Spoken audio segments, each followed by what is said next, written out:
Hello, everyone, and welcome into the Devil Source Postgame Show. I'm Jake Sema with Chris Cartman here at the Footprint Center after ASU's 87-76 victory over GCU. The Sun Devils improved to 3-1 on the season and 4-0 against GCU all-time.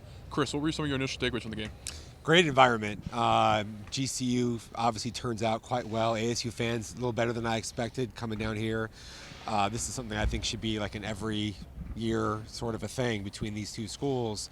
ASU's made really dramatic strides in the last couple weeks. From what we saw with exhibition at Duke to the season opener, and then just the Santa Clara game, Gonzaga, this game, pretty clearly ASU has a talented roster that is versatile and able to score the basketball. Defensively, they get stops. This game, we saw the veteran trio of transfers that brought in all played well in moments. Sean Phillips gave good minutes. Jaden Quainance is a defensive presence who also had a couple of really nice plays. That steal that leading to the assist was a big play in the second half. And Josan Sanin, fantastic shooting prospect. Very rare to see a guy shoot the ball that well as a freshman at ASU. Yeah, getting more into Santa's performance as well. What were kind of the things that stood out from his performance tonight? Well, he didn't miss. Yeah. I mean, he made 4 of his first 5 threes. As soon as he hit the first one, I felt like I tweeted actually, like, you got to run as many plays for him as you possibly can. And then immediately after, he hit another 3, and I tweeted, then I hit another 3, and I'm like, okay, like figure out a way to get this guy the ball. And he just has such a pure, smooth release of the basketball, and a couple of them were even pull-ups from 2 that he hit. Extremely efficient for a 6'5" guard. You can see why he was highly regarded. Now he's going to have to still show more versatility to his game off the bounce.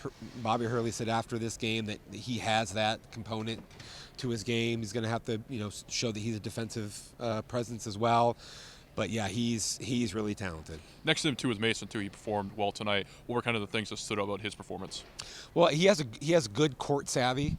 I feel like he scores when you get into some ISO situations, one-on-one. Those driving layups going to his left, where he's able to put the ball with a lot of touch off the rim. I mean, off the backboard, and or just floaters kind of in the paint.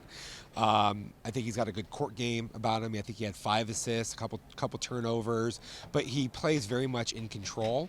And I just feel like after ASU lost Frankie Collins at TCU, that was going to be a big question as far as like how he was able to kind of rise up to that big ask when you're going into a Big 12 that's just got tremendous guard play all around.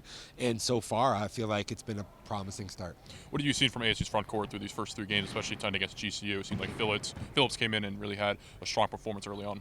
Yeah, Phillips was really good in this game. He had a dunk, then he had a nice little crab dribble and finish. He had 4 rebounds, I think, in a pretty short span coming off the bench in the first half.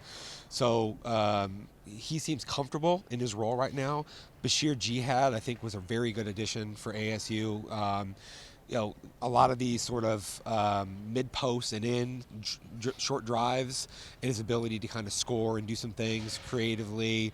That's something that ASU I don't think had enough last year from its front court, and you can tell that as he's going to get more comfortable within the scheme of what they're doing, that's going to be there for him. BJ Freeman had some moments here and there. I think he's also a post-up guard who can score with his back to the basket or facing up on short drives. So they have a variety of different types of offensive players, and I think that the flow of what they're doing, some of their sets, some of the screen actions are better. And it helps when guys are more gifted on the offensive side of the ball, and they can shoot from the perimeter, which this team has shown in a couple of games it has the capacity to do that. ASU will be returned to action against St. Thomas on Sunday at 6 p.m. right after ASU football, and we'll travel to Kansas State to cover that game. With all the action, make sure you're subscribed to SunDevilSource.com and stay up to date with everything on Arizona State athletics. For Chris Cartman, I'm Jake Steamer, live in the Footprint Center.